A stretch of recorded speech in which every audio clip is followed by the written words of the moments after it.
Hey everyone, and welcome to the Sasquatch Theory podcast. On this episode, we have Thomas from Texas County, Missouri, and he had a Bigfoot encounter in the Mark Twain National Forest many years ago. The Big Piney River runs through this area of the Mark Twain National Forest, and there is an army base called Fort Leonard Wood that is out there kind of in the middle of nowhere. Thomas and his friend were looking for a newborn calf that day, and as a cattle farmer, your job is to watch over the herd to ensure their safety. John 10:15 says, "I am the good shepherd, and I lay down my life for the sheep." I believe that verse goes hand in hand with life and also a man's duty on the farm. Thomas and his friend encountered a strange creature on the farm while looking for the calf, and they were both very stunned and shaken up by what they seen that day right at dusk. I have interviewed many people and talked to them behind the scenes from this section of the Mark Twain National Forest, and a lot of them have had strange encounters in this area. I did research in the past where many people have claimed to see these creatures, and I was astonished by the amount of missing people in the area. Are cryptid creatures responsible for a small number of these unresolved disappearances, as there are many people that have never been found again? You would think with so many people that go missing that it would be possible to at least find a trace of their belongings or the missing bodies. If their bodies are stationary and laying out there somewhere, how much harder would it be to find the creatures that are alive and moving throughout the forest? Thomas stated that he is sure that what he seen that fall night was no man or known creature in the area, and claims the farm the incident took place in butts up to the Mark Twain National Forest. If you enjoy listening to Sasquatch Theory, please subscribe and give this video a thumbs up. As you guys know, the way YouTube works, people are automatically being unsubscribed from their favorite channels, so it's your duty to check on your favorite channels to make sure that you are still subscribed. The podcasts are now available on Spotify, Apple Podcasts, and many other platforms, so be sure to support the channel on the go by listening to my Bigfoot interviews there. Alright everyone, with all that being said, let's dive into our next Bigfoot encounter from the Show Me State of Missouri.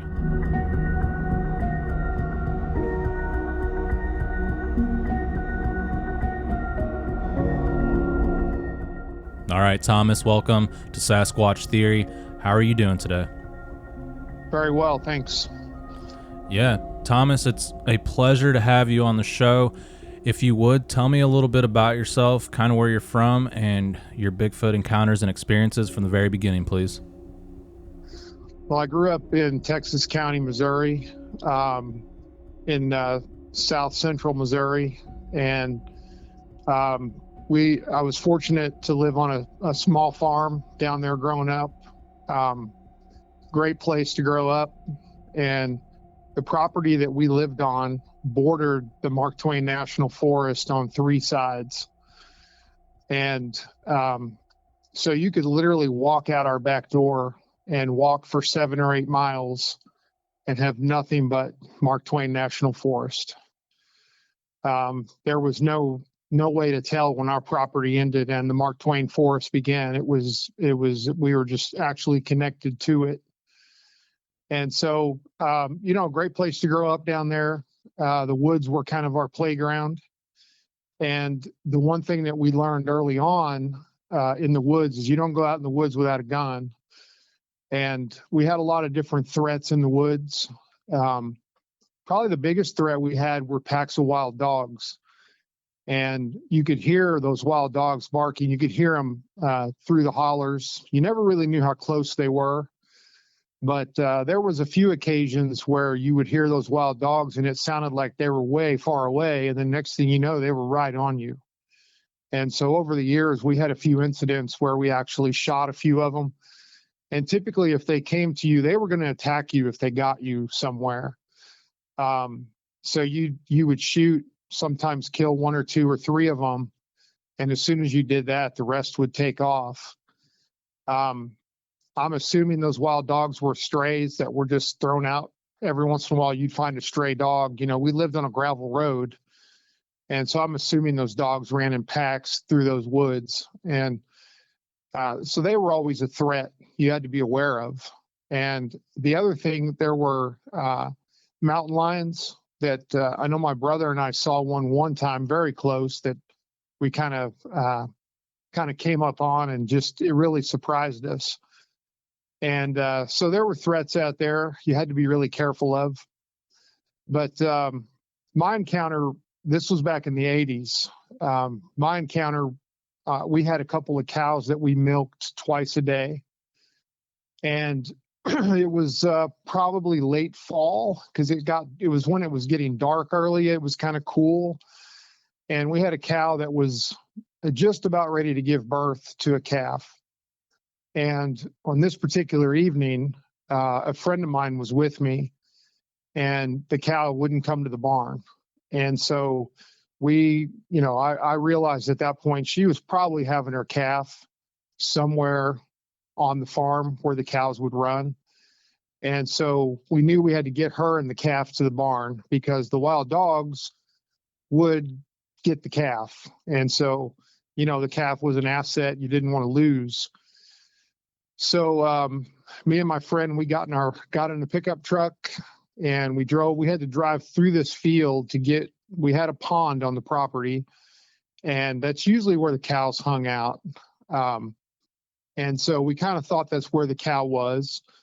But in order to get out there, we had to drive through this big field that we had. So me and my friend we got in our pickup. I was driving. We kind of were driving through the field. We had to kind of go around the outskirts of this field to get around to where the pond was. And it was dark, not quite dark. It was that time of the evening where it gets kind of hard to see because it's kind of, late dusk. And so got the headlights on, driving through the field. And as we're driving through this field, to our right is the wood line. To our left is the open field. And so we're driving right next to the wood line. And kind of in my left peripheral vision, I see something walking across this field and walking on two legs. And I asked my friend, I'm like, do you see that? And he was like, yes, I do. And I'm like, what the heck is that? And I stopped the truck, and it walked right in front of us. And it was probably 50 yards in front of us, maybe a little closer. And it got right in front of us and stopped and turned his head and looked right at us. And it was what I would call Bigfoot. At that point in my life, I had no reason to believe there was Bigfoot. Of course, we didn't have the internet back then and all the TV channels we have now that talks about it. But this thing looked right at us. And one of the things we noticed right away is tucked under his right arm was a newborn calf. And it stopped very briefly, looked at us, looked right in the headlights. Now, at that point, I was frozen. Now, I did have a 12-gauge shotgun in the truck with me. It was sitting on the seat, pointed down into the floorboard, sitting between me and my friend. I had absolutely no thought of grabbing that shotgun. I was literally frozen. I was looking at something I had never seen before, and I just didn't know what to do. And so here it is, looking right at us very briefly, turned his head back to the wood line and walked into the woods. Now, we had a fence right there on the wood line. It just stepped over the fence like it was no big deal. And as soon as it walked into the woods, I put the truck in reverse and we were out of there. And we got back to the house, and I'm just freaking out. I mean, what the heck was that? And I called my grandpa. He lived a few miles down the road from us. He had a big farm down the road. And he was always the go-to guy for things like that. And I called him, and I'm like, Grandpa, you're not going to believe. And we told him what we saw. And he goes, oh, that's Momo. I'm like, what? He goes, yeah, the Missouri monster. He goes, I've never seen it, but I know a lot of people that have. And yeah, he lives out in the woods. And make sure you leave him alone. And I'm like, well, he just stole our calf. And he was like, well, you're never going to see that again. It's gone. And so he was like, where's your cow? We're like, well, she's still out somewhere on the farm. He goes, you've got to go get her and get her in the barn. And so that's what we did. We, at that point, walked out there and found the cow and got her back to the barn. Of course, she had just had the calf. The afterbirth was on the ground. The calf is gone, never to be seen again. and we got her back in the barn where she could be safe. She's at a very vulnerable time at that point. So now, never saw anything like that again. It was that one time. But I, beyond a shadow of a doubt, that's what it was. It had a kind of a face like a man, but hairy all over his body, kind of a grayish brown color. And it was big. I honestly can't tell you how tall he was. I'm going to say at least 7 feet tall. I know he stepped over the fence like it almost wasn't there. Just a quick hop over the fence. And you're looking at a newborn calf, 30 to 40 pounds, which are easy to pick up. We would pick up a calf with 2 arms, one arm around its neck, one arm around the back of its butt, pick it up. Well, he had it under one arm, holding it just under one arm. And that calf looked very small in his arms.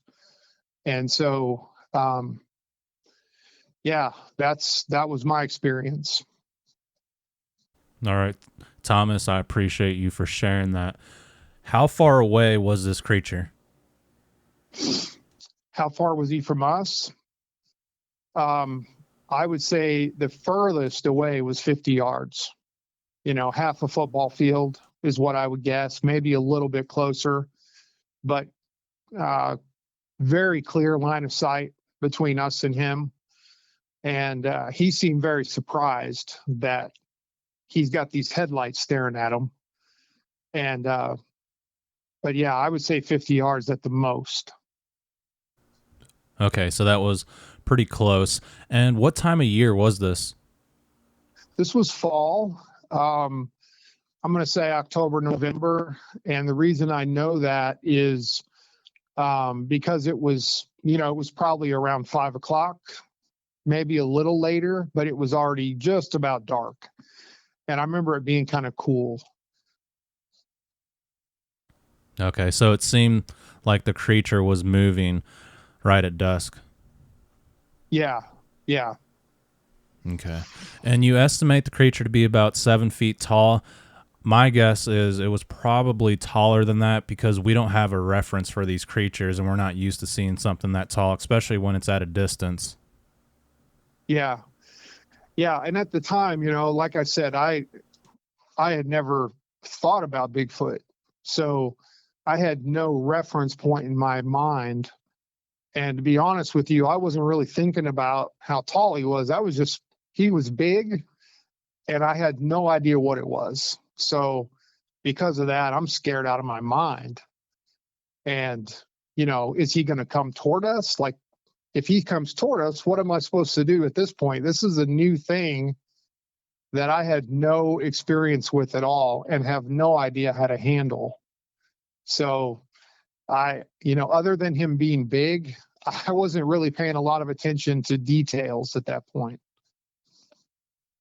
Yeah, that is interesting. And do you think the creature came up to the barn and took the calf, or did it happen out in the field? It happened. Well, it was definitely from the field because we hadn't gotten the calf to the barn yet. I mean, we were going out to get the calf to bring to the barn. And at that point, we didn't even know for sure if the cow had the calf. We were assuming that was what was going on, and that's why she didn't come to the barn. The cows are creatures of habit, and so you fed them in the barn twice a day. That's where when they got grain, they would come to the barn and eat grain while you milked them. But even if they weren't being milked, which this cow wasn't because she was almost ready to calf. So we weren't milking her, but she still came to the barn twice a day to get grain. And so all you had to do, typically when you went to the barn, the cows were already there waiting for you because they knew it was that time of day. But if they weren't, you would just call and they would come running because they knew it was time to eat. And so because she didn't come to the barn, but the other cow did, we assumed she was having the calf. So the thing was, we got to go find her. And if she had the calf, we have to get the calf to the barn because the calf is, of course, vulnerable. And with those packs of wild dogs, you have to get them in. Yeah, absolutely. And how were the cattle reacting to this situation? Well, so the cattle, they weren't anywhere near because the cows weren't in the field where we had the encounter. So I didn't see any cows near where we were. So I can't really answer that. Um, Earlier, I'm going to assume the cow that had the calf was there when this creature took the calf from her. But our cows, they were very docile, and I'm sure that, I could walk up and pick the calf up and walk the calf to the barn. The cow would have followed me, but the cow wasn't following the creature that took the calf. So I had never thought about that. But yeah, if I would have picked the calf up and walked her to the barn, then the cow would have followed me. But obviously that's not what the cow did when this creature took the calf. Yeah, absolutely.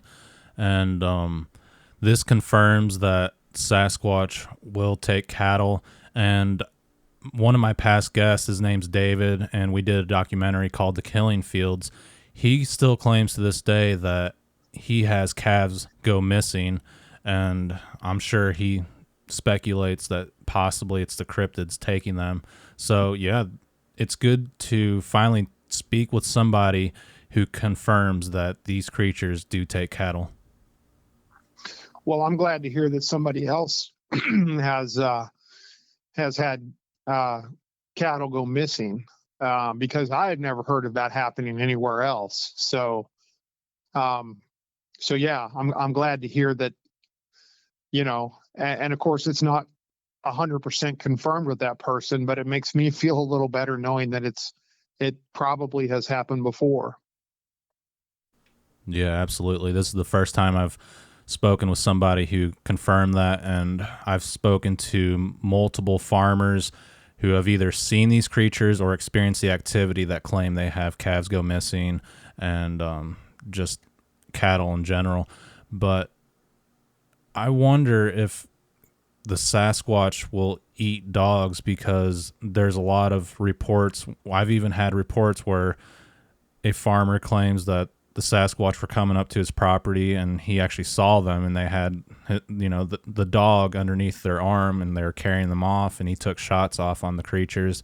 So with there being wild dogs in the Mark Twain National Forest, I'm sure that's a food source for them. And I've ran into wild dogs before in the Mark Twain, and I've just kind of stayed in my vehicle because they didn't seem timid of people.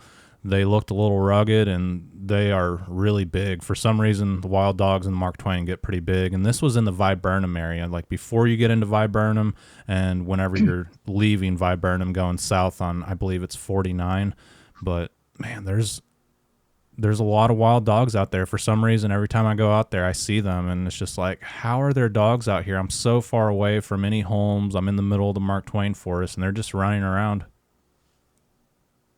Yeah, well, I can attest that they are out there, and now this was years ago. I haven't lived down there for many years, but um, that was, like I said earlier, that was the biggest threat when you were out in the woods, was the wild dogs. And like I said, the ones I had experience with were always running in packs, and so a pack of dogs. And every time we saw them, they were just nuts. They were on the attack. They were on the prowl. And I know they were always big dogs, but they always looked kind of mangy and skinny, so they were looking for food. And, we learned very young, it was, you don't go out there without a gun because of the wild dogs. Yeah. And do you think they will eat people? The dogs? Yeah. I would say yes. I know that there was at least twice that I killed 2 or 3 of them. And that was, I think if I wouldn't have done that, they would have definitely attacked and taken me down. So there was one instance where I was out in the woods and we were getting firewood, and we heard them what we thought was way off in the distance. we had a shotgun in the truck, and it sounded like to us they were way off in the distance. Well, next thing you know, they were right on us. And so I would say when we realized how close they were probably a couple hundred yards away. And we couldn't see them yet, but we could hear them, and we knew they were right on us. And so I went and grabbed the shotgun, and they got to us, and I just started taking shots, and I put 2 or 3 of them down. And as soon as they saw what was going on, the rest of them took off. But I think they would have definitely attacked if I wouldn't have shot them. Yeah, absolutely. And their diet probably consists of fawn deer, calves, and turkey, things like that. And yeah, whatever they could get a hold of, for sure. Yeah, so it's good to know that these dogs can be pretty vicious, and the next time I go into the Mark Twain forest, I'm going to make sure I got something that can put them down, because I've ran into them before and they look like they were up to no good. And this is out in the middle of nowhere, and it's pretty strange for a dog to wander that far. And I would notice too, whenever I would do wood knocks or call out to the Sasquatch trying to get a reaction, dogs would respond in like the deepest, most remote areas. They just start barking, and like you said, they get closer and closer. And I don't know, it's good to know, because I go out there. Yeah. Okay. Well, I've interviewed guests in the past that have had Bigfoot encounters near this area, and I don't know if you want me to say the name of it, but it's a pretty remote area. And whenever I looked up missing people in this area, there was a long list of people. Have you ever heard of people going missing in this area of Texas County, Missouri? No, I never have. Yeah, that particular campground that we talked about, there's actually a lot of reports in that area, and I think it's just not something that you hear. And I don't know, it's frightening. Sometimes I wonder if it's the Sasquatch that are taking people, and it's hard to say if like they just carry them off, never to be seen again. Yeah. And the one thing that I'll say about that is, in the years that I grew up down there, like I said earlier, it was way before the internet. News traveled very slow. So there could have been a bunch of missing people that we just never heard about, because, there just wasn't a way to get that information out quickly. Yeah. And they also don't tell the public. I'm sure they got a long list, and it's just something that people are not aware of. During this time on the farm, did you ever notice any strange cattle mutilations? Not from us, but we heard about other farmers near us that would have them. And if I'm not mistaken, I had some cousins that had it happen. I know somebody in the family had it happen, but I can't remember who it was exactly. It might have even been Grandpa, but it's just been so long ago, I don't remember. I know for a while, there were some cattle rustlers. At least that's what everybody thought. There were some cattle rustlers around the area that would come in and steal cattle. But it's been so many years ago. I just don't know for sure. Yeah, that's a good point. I've heard of farmers around here saying that people were stealing cattle. I've never thought about Bigfoot taking the cattle. Maybe that's what it could be. Yeah. I don't know how that would work. You got a 1,000-pound or 1,200-pound cow. I don't know how easily they could carry one of those off, if at all, But I guess if they mutilated it and divided it up, they could do it that way. But yeah, I had not heard of anything. Yeah, it's just been too long ago for me to remember exactly. It just, like I said, it seems like there was some cattle mutilation, but I don't remember exactly who it was, or it's been so many years ago. Yeah. And did you ever go out into the woods after this encounter to look for any evidence, any sign, or the calf, anything like that? Yeah, so we spent a lot of time in those woods, and I would say, after this encounter, we were definitely more aware. but I don't think we ever went out specifically looking for evidence of Bigfoot. But we were out there all the time, and we definitely kept our eyes open. The thing that I remember Grandpa telling me was that if he doesn't want to be seen, if they don't want to be seen, they're not going to be seen. Like, they're going to hear you coming way before you ever hear them. And so I don't know if he told me that to kind of get rid of my fear, but life for us was out in the woods. And so there was no question that we were going out in the woods, but you were just a little more careful. And once again, we always had guns. So we weren't ever really scared of anything in the woods because we had guns. We just were always aware of things. But yeah, I don't think we ever went out looking for Bigfoot, though. Yeah, and did your grandpa know about these creatures? Did he have any encounter stories or any experiences with them? Yeah, what he told us is that, he called it Momo, Missouri Monster is what he said we saw, but he had never seen it, but he knew people that had seen it. And so he was just very matter of fact when we called him. It was like, hey, this is what we saw. He was like, oh, yeah, that was Momo, and I was like, what are you talking about? He was like, well, that's a Missouri Monster. But he said he had never seen it, but he knew plenty of people that had seen it. Yeah. So yeah, for him, it was like no big deal. Oh, okay. That's what you saw. Yeah, I know about that. Yeah, there's a lot of locals in the area that have had encounters and experiences, and there's just a lot of reports that come out of that area from the Big Piney River. And yeah, it's strange just because these things can hide so well, and most people that live out there and have lived out there their whole lives have never experienced anything. And then you have people next door or people that go there for the first time that have an encounter. Well, literally miles and miles and miles of forest. So it makes sense to me that creatures like that would live out there. I mean, first of all, they could easily stay hidden. Second of all, there's plenty of resources for them to live off the land out there. And it's just so vast. And people don't understand how vast it is. Years ago, I was living in Kansas City, and I took a buddy of mine down to where I grew up, and he spent his whole life in Kansas City, and he just had no idea.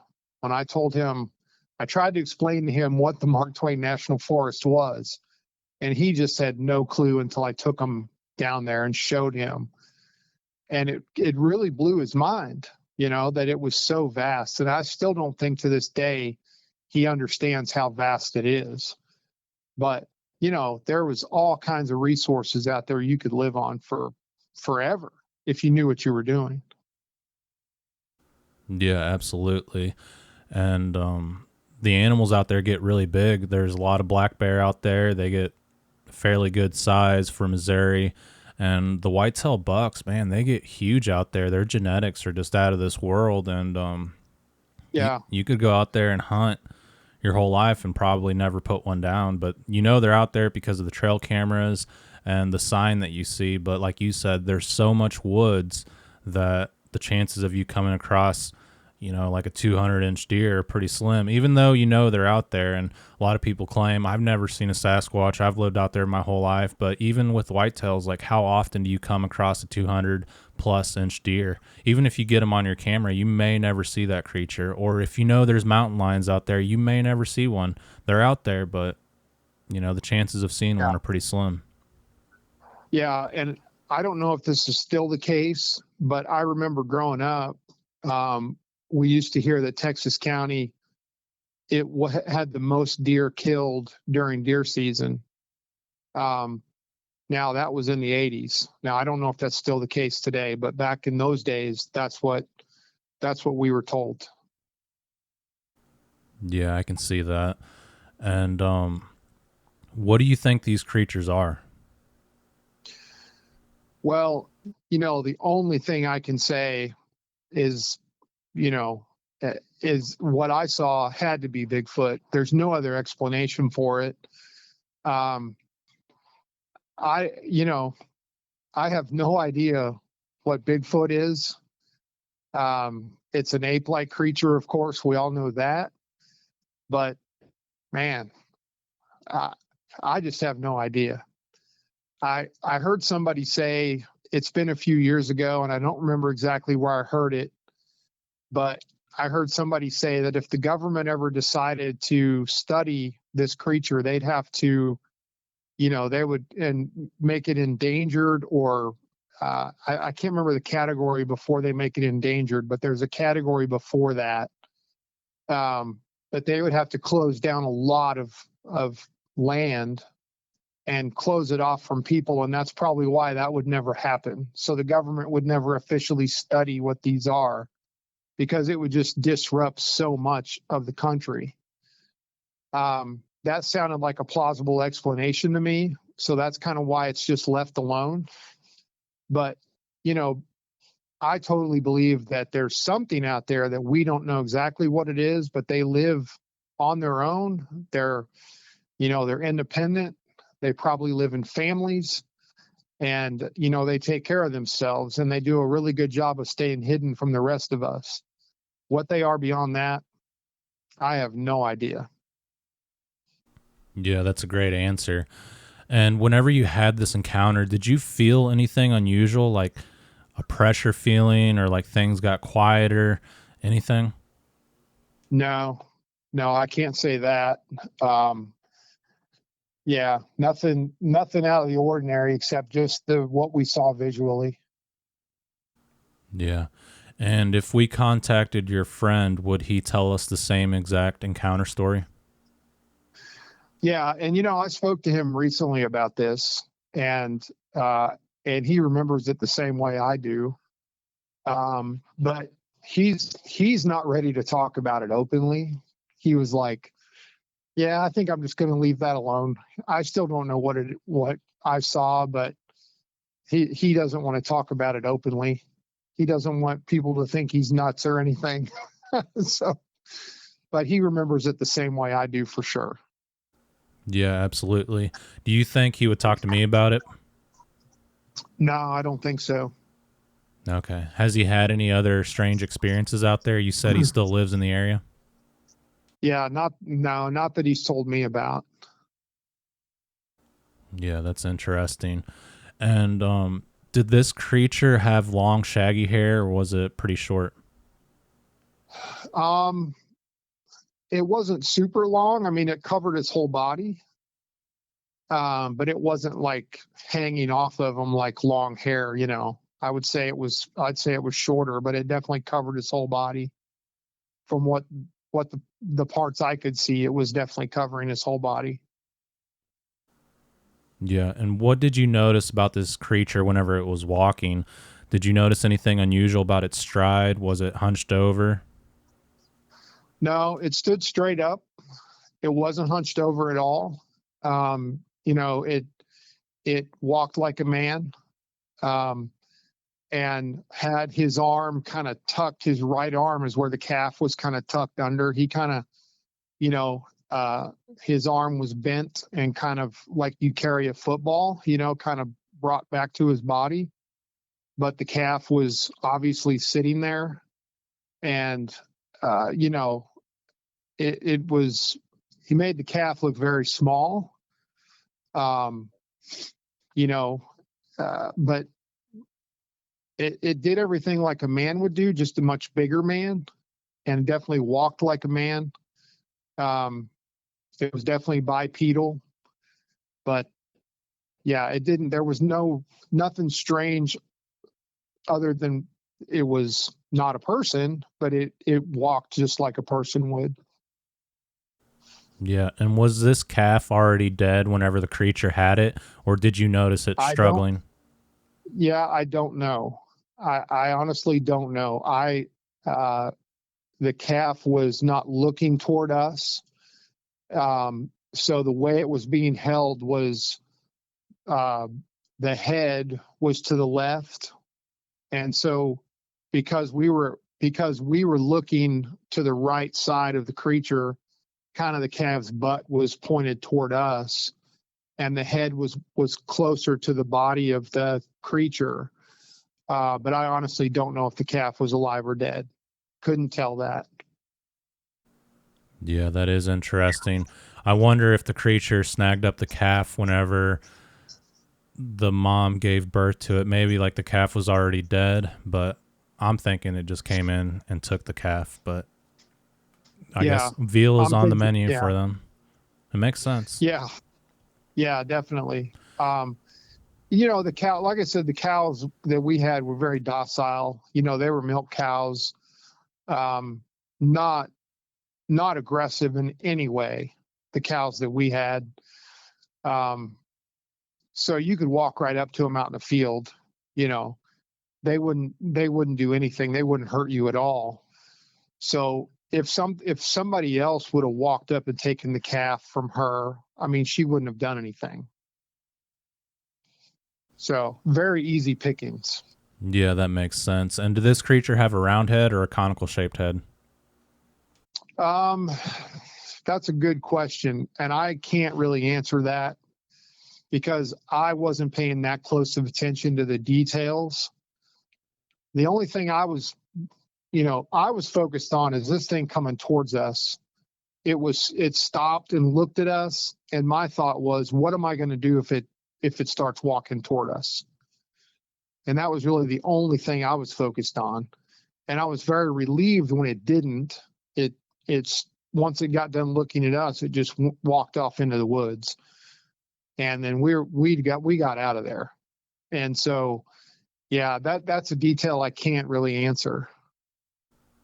Yeah, so could you see its eyes though? Do you remember that? Yes. Oh yeah, it looked right at us. It looked right at us. What did the eyes look like? Do you remember?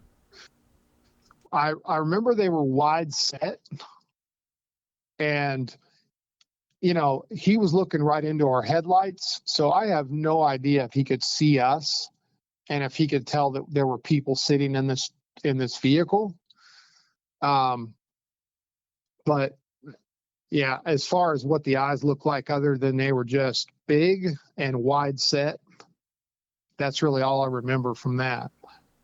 Did the eyes glow whenever the headlights hit its face? I don't remember that they did. Okay. Yeah, that's fair enough. And whenever the creature stepped over the fence, about how high up was this fence? Probably the fence was probably 3.5 to 4 feet high, I would guess. And I remember it taking its left hand on the top wire and pushing it down and then stepping over. But, that's not something that I could do now. I'd have to actually climb up on the fence and get over it, But this thing just took one, pushed the wire down a little, took a step over, and was gone in the woods. Yeah, absolutely. I think even someone who is like 6.5, 7 feet tall would still not be able just to walk over a fence, even if they pushed it down a little bit. What do you think? Yeah, that's probably fair. Yeah, this thing was big. So and to do that with, holding a calf, I guess you could say it was probably pretty athletic at the same time. Yeah, absolutely. The fence wasn't a challenge at all for this thing. Yeah. And the color of the creature, you said it was like a grayish brown color. Was it mixed? Like it had gray and brown, or just the same color all throughout the creature? It was the same color.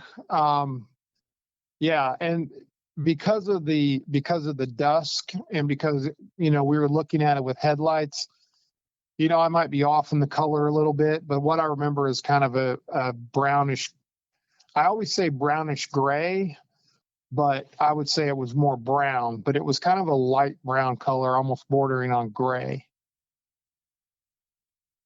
Okay, I appreciate you for sharing that. And you know what they say, if you see one Bigfoot, there's most likely more around in the area. So the creature probably took the calf and was heading to the rest of the group, and they probably tore it apart and shared it amongst each other. Yeah, I'm sure. So whenever you've been out there hunting in the Mark Twain forest, have you ever noticed anything strange as far as like wood knocks, being followed out of the woods, hearing like strange thump sounds? Anything? No, I can't ever remember any wood knocks. Um, Now, we never really paid attention to that.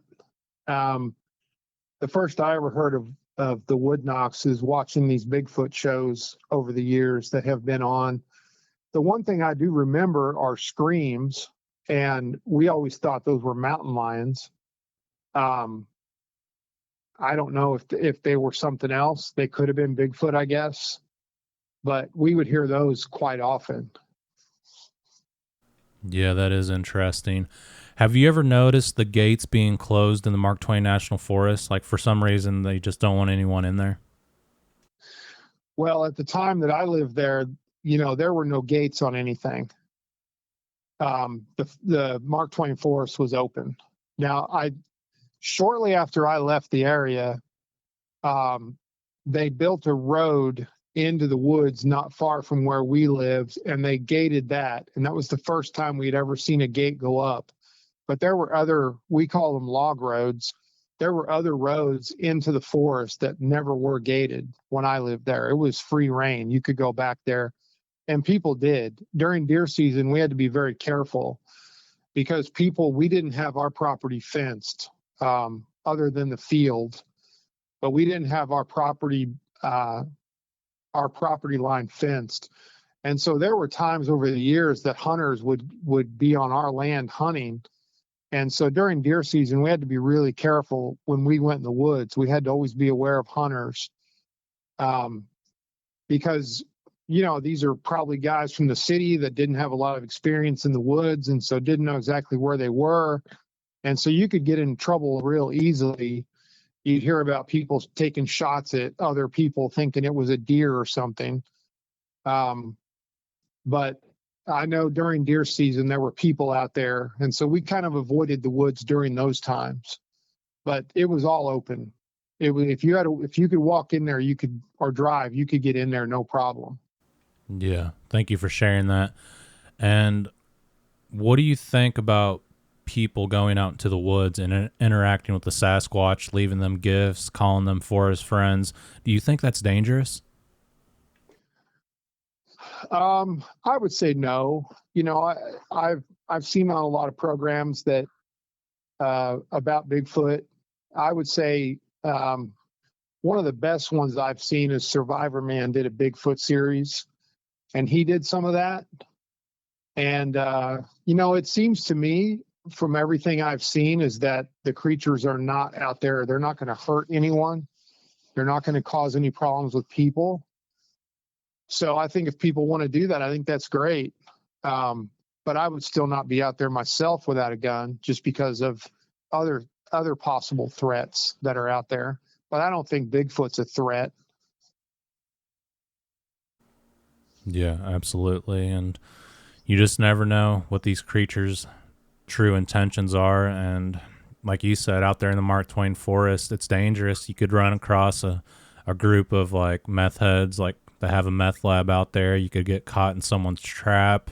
You could accidentally get shot because you weren't wearing orange, or just because someone thought you were just some animal or wild dog. And yeah, there's a lot of dangers out there as far as like running into a mountain lion, a black bear, or just like a territorial Sasquatch. You just never really know.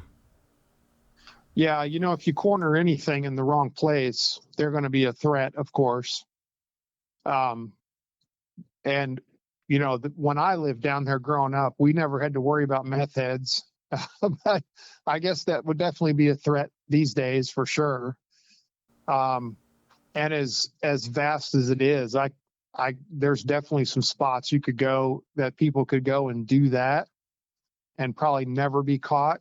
But yeah, if you're walking through the woods and walked up on that, yeah, that would be very dangerous for sure. Yeah, absolutely. I was warned by some property owners that live in the Mark Twain National Forest, and they said, be careful where you go because there's meth labs out there, and people are very territorial about that, and they'll leave like booby traps, and if they catch you, like they won't let you leave.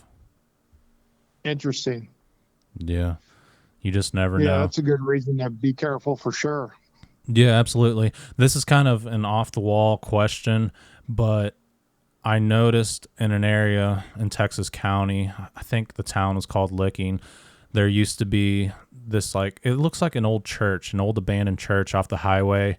And one of my buddies that had an encounter towards Edgar Springs, he said that they used to do devil worship there and there was a cult. And I guess the government ran them out years ago. But have you ever heard of anything like that going on in the woods? Like people going out there with like lanterns and like doing worshiping, like Satan worshiping, anything strange like that? I remember hearing stories about that growing up. I never knew where it was going on, and I never personally experienced anything like that. But I do remember just hearing stories about it, that there were devil worshippers that would go out in the woods. But yeah, nothing I ever experienced personally or came across anything that I thought that maybe could have been used for that. Yeah, that is interesting. And I wouldn't want to run across a clan of people like that or a cult, whatever you want to call them. Seems like they'd be up to Yeah, no good. absolutely. Yeah. And there's been a lot of encounters reported to Sasquatch theory in the past throughout Texas County. And I mean, some of the towns, I mean, I'll name them off, is like Edgar Springs, Licking, Raymondville, and all south of that. But if you think like, oh, now I know where these things are at, I can go there and look. When you get in that area, like you mentioned before, there's just so much woods. It's so vast that you're just a small grain of sand in the ocean compared to the forest out there. Yeah. And all those areas you mentioned, not super close to where I grew up, but I'm very familiar with all those areas. And I can tell you that, if you're the area where I grew up, you could get to any of those areas walking through the forest and maybe crossing a few roads when you came to them. They're all interconnected through the Mark Twain National Forest. And I mean, pull up Google Earth and just look at where the forest is and look at how vast it is. It's just amazing how large it is. So is it possible for a Bigfoot to be in all those places? Well, sure. And I'm sure there's more than one family, but I'm sure they're all kind of interconnected somehow. And I just think, especially if you've got something that can travel a long way quickly, it would be very easy to get to those other places, just doing it through the forest and crossing an occasional road now and then. You move at night, you could do it and never be seen. Yeah, absolutely. I had a Forest Service guy contact me a while back, and he said he patrolled that entire area, and he worked out of the office from Rolla. But he said he's never seen or experienced anything. He did tell me that his son-in-law that was in the Marines encountered a Sasquatch in California, but he was just very interested in the subject and wanted to know more. And he claims that he's never ran across any structures, any evidence, or ever seen these creatures before, but he believes that they're out there. Yeah, and the structures that I've seen you talk about, and I've seen them talk about on other shows, I wish I would have paid attention growing up for some of those. I don't remember ever seeing any of those, but we were never looking for them either. And so could we have walked right by them and never really paid attention? Absolutely. But I don't ever remember seeing anything like that. But that's not to say they weren't there. Yeah, I'm sure they were around. That turkey hunter that I interviewed that had an encounter near that area where you saw the Sasquatch, we went looking for structures and we just didn't really find too much. We found like a lot of broken trees and some arches and stuff like that, but we didn't find like that cluster of structures. But again, there's just so much woods out there that you just never really know. There's an area Yeah. north of there, I think it's called the Spring Creek area, and apparently like this governor owns a ton of land out there, and there's been a lot of experiences and encounters out there too. And a lady that contacted me a while back, she was going to tell her encounters, but she kind of ghosted me, but she did mention that this governor, that the politicians call him Bigfoot, which is pretty strange because that area where he owns all that land in the Mark Twain, like no one's allowed to hunt there. You're not allowed to go on the land, and the farmers that live around the area have had a lot of experiences. And I think there was like a German family that lived out there, and they don't live out there anymore, but all their old like Victorian houses are still around. And man, there's just so much going on out there. But when you get out there, you just feel so small. Like, where do I start? If you pick a spot, like Yeah. any little spot's going to be huge. And just all around that area, it's just so vast. And I often wonder if the military base that's there, the Fort Leonard Wood area, if these Sasquatch live on that land as well, because you're not allowed to trespass on there. You can't have a drone in the area. And I'm sure there's all kinds of rules, but apparently there was a BFRO report where a soldier that was on Fort Leonard Wood used to feed these creatures. And, you know, that kind of blows my mind. It makes me think that the military definitely knows about them. And, you know, like with there being a training base out there for the Army, they got to have like cameras out there and high-end equipment just in case people run away, and they're out there doing tactical missions with like thermal gear and really good scopes and binoculars. Like, they got to lay eyes on these creatures every now and then. Do you think when they're doing like these reconnaissance missions, like possibly they run into the Sasquatch? Well, I would say it's possible. Um, I don't know. I don't quite know what to think about the Army knowing anything. I mean, I kind of feel like they got too many other irons in the fire to worry about that.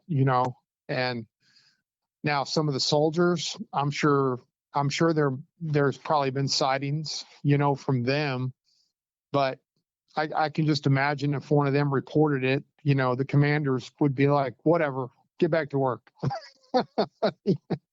Yeah, So absolutely. I don't know. I can't imagine the Army would take time to worry about that. But, um, that's part of the woods. So that butts up against the Mark Twain National Forest. So, the Sasquatch aren't going to know where the boundary line is. So it doesn't surprise me to hear that one soldier you mentioned had seen them.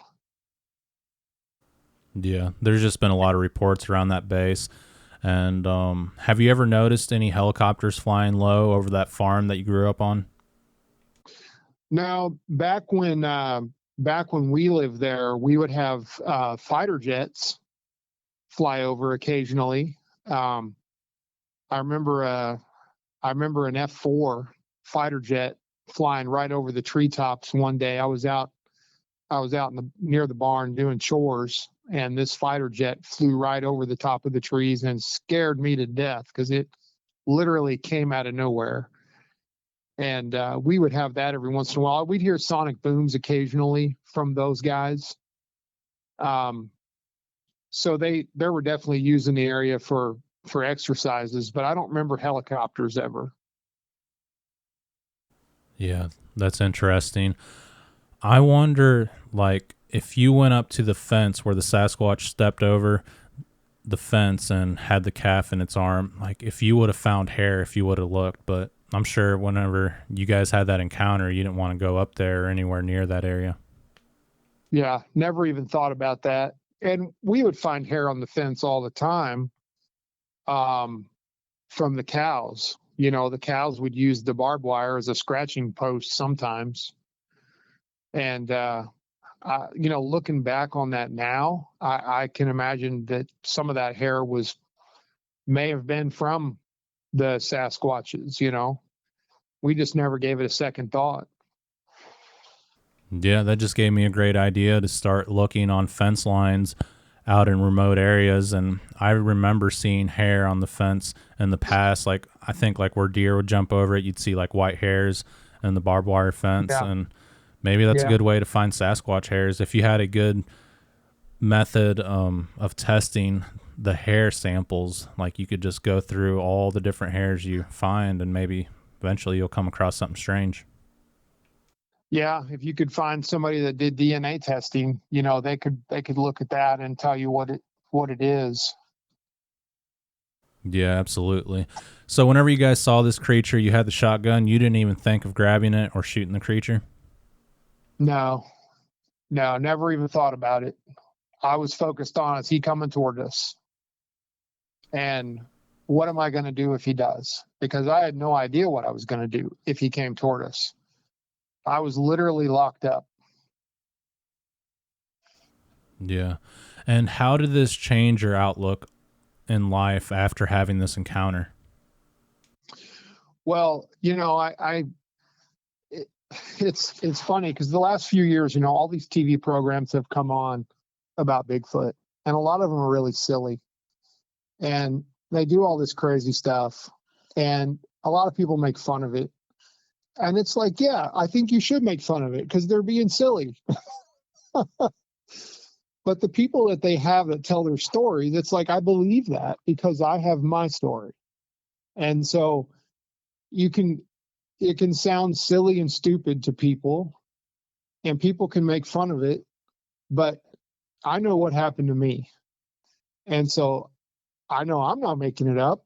And so it's, so I think there's a lot of silliness around it because a lot of people still don't believe it.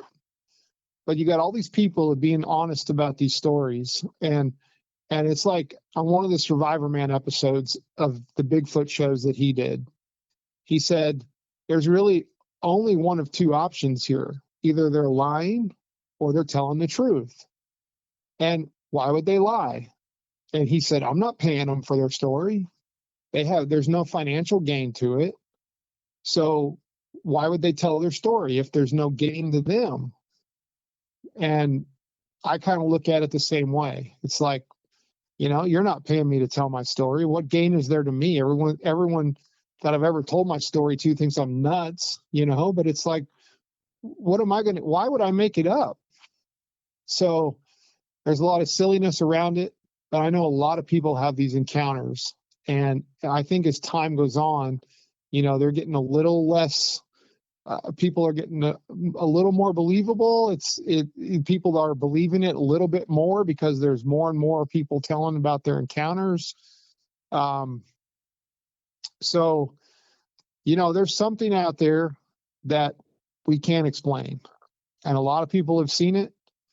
And, it is what it is. How many other species of things do we not know about? I'm sure there's a lot, but this just happens to be one that's really big. And if you're in the right place at the right time, you can't miss it. So there's something out there. Hopefully that answers your question. Yeah, absolutely.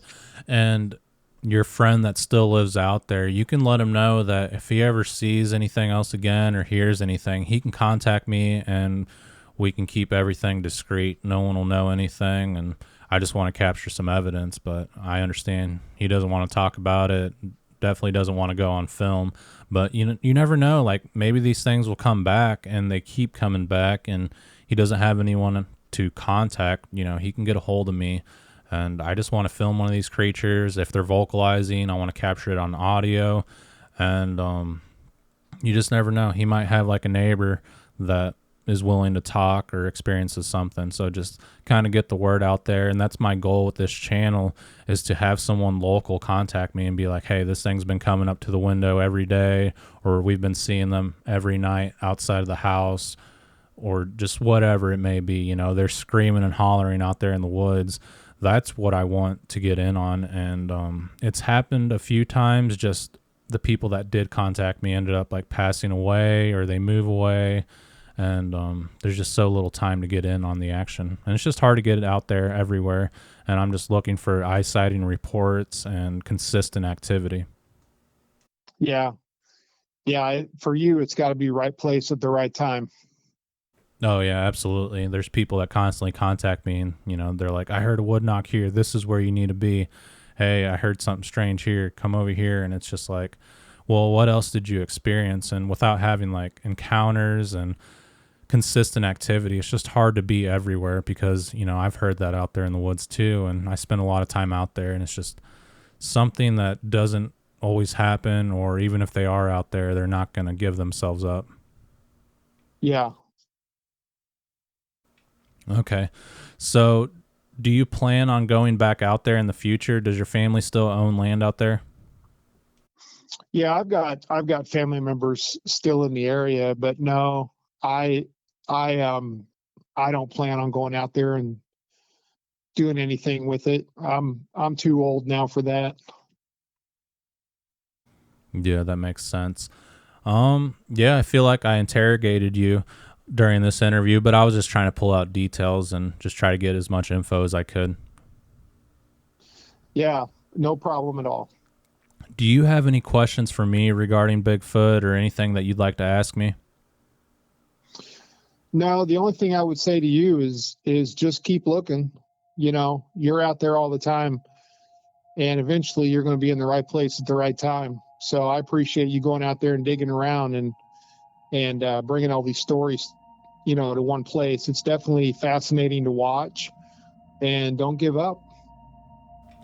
Well, I appreciate you saying that, and I appreciate you for being a guest here on the channel and sharing your encounter openly on Sasquatch Theory. It really means a lot, and I believe you 100%, so thank you so much. Glad to do it. Thank you. Yeah, absolutely, and I'm going to let you go now. You have an excellent day, and if you ever encounter anything else in the future or know somebody who has, contact me. Will do, and thank you. All right, Thomas, you have an excellent day, and God bless you, my friend. Thanks. Bye. All right, Thomas, you certainly had an interesting encounter with your friend that night on the farm, and I am sure your mind was blown after you encountered that creature, and it's hard to believe that it had a calf in its arm, but these things are happening on farms, and I've heard it over and over from farmers that their calves go missing and they're having Sasquatch activity or some type of strange cryptid activity on the farm. But sometimes there's alien activity as well, and these things will go missing, so it's hard to determine what's going on without experiencing more on the farm. But once you see the creature, you know exactly what it is. Thomas has held this encounter in for many years now, and I am sure it's weighed heavy on his heart and his mind. Thomas is right. I didn't pay him anything to share his encounter, and he is doing this because he wants to help out others, and he knows what he encountered that night on the farm. I spoke with Thomas off air, and he has a very professional career to maintain, and he would certainly have nothing to gain by sharing his encounter. He is also right about two things going on here. Either everyone is making this all up, or this is actually happening out in the forest, and these creatures are roaming the forests of North America and other parts of the world. You would have to think to yourself, are this many people lying to everyone, or are they actually seeing something out there in the forest? I can tell you firsthand, these creatures actually do exist, and they are out there, and it's a terrifying thing to know, but it also makes you feel better, confirming to yourself that, hey, this is actually going on, and there's a lot more to life that we just don't understand. I know where this farm is at for the most part, and it is a very remote area. You could easily get lost out there, and if you were a Bigfoot researcher, it would keep you busy for the rest of your life. This confirms that Bigfoot does take animals, and if they take animals, are they liable to take a human being, never to be seen again? This is a question that we have to ask ourselves, and there are already reports where people claim to be abducted by Bigfoot. Albert Osmond was abducted by a family group of Bigfoot, and he was held captive for 6 days. I hope you guys enjoyed today's podcast, and I certainly thought it was an interesting encounter, and it's pretty close to where I had my Bigfoot encounters myself. So these things are out there. Beware, guys. And until the next one, take care and be safe.